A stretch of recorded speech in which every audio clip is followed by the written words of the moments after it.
millions of dollars worth of motorcycles and cars lost in huge fire that struck Superior Parts yesterday. Viewers and subscribers, if you want to know the full details of this huge one, leave in the comment section where you're watching from. Plus like, comment, share and subscribe. Click on the notification bell. That way you can be notified when another video has been released. To get into it, employees of Superior Parts Limited and a taxi driver battled to save millions of dollars worth of motorcycles and cars on Thursday as a raging fire tore through the company on Hagley Park Road in St. Andrew, while firefighters were hampered by a lack of water amid the severe drought that has triggered water restrictions in sections of the island. Although firefighters from 7 stations in Kingston and St. Catherine, responded, the majority of the stock was destroyed in the midday inferno that sent thick black smoke into the air and created traffic snarls on Hagley Park Road and adjoining thoroughfares. In the midst of the chaos and destruction, 71-year-old Leroy Turlan used a forklift to remove numerous wooden boxes from the premises and place them on the road. I had to put out the energy and the effort to get certain things saved.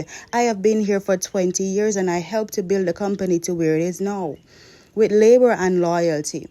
This event shouldn't have happened, Turlan told us, as he sipped a cold beer at a nearby gas station following the heroics.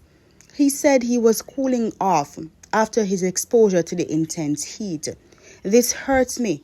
This company is like mine. If I talk about it, tears will come to my eyes. I have been there for so long, it hurts me.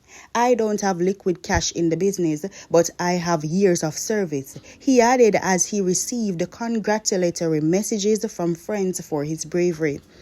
Other employees also rushed to move stock from the building, while taxi operator Kemal Dunn used his car to tow motor vehicles from a car mart adjoining the burning property. I just saw it and said I had to help. I knew it would spread because Superior has a lot of boxes, he told the Observer.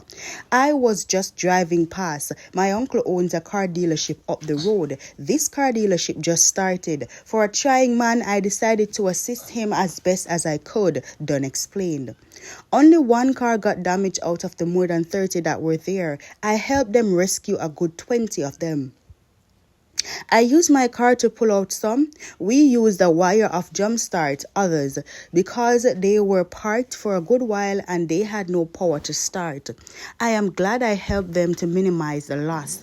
I was just watching the electric wire. The fire, you just have to know how to stay a good distance because you are going to feel the heat.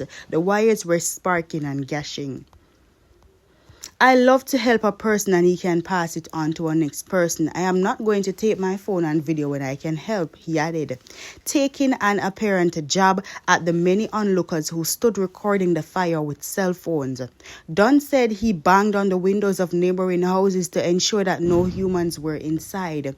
All of these things are material things that can be replaced. A lot of people won't have a job tomorrow, but they still have life, Dunn responded.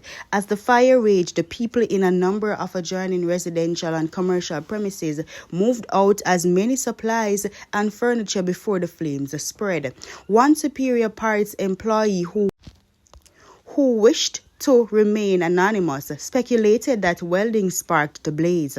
There was a welding going on around the back. The fire started around that side. Nobody is allowed to smoke on the property, so we believe it started with the welding. We don't see any other way the fire could have started, the worker said.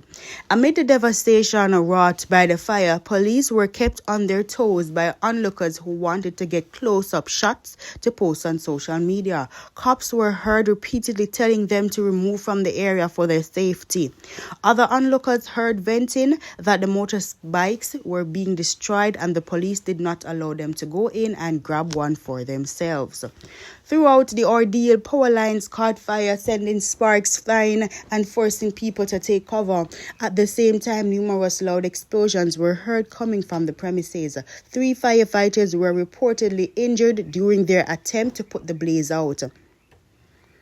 We were told the Jamaica Fire Brigade has received a call alerting it to the fire at 12:08 p.m. Units from Trenchtown initially responded, but according to a firefighter who requested anonymity because he was not authorized to speak to the media, the magnitude of the fire was so great that units had to be requested from other stations as well.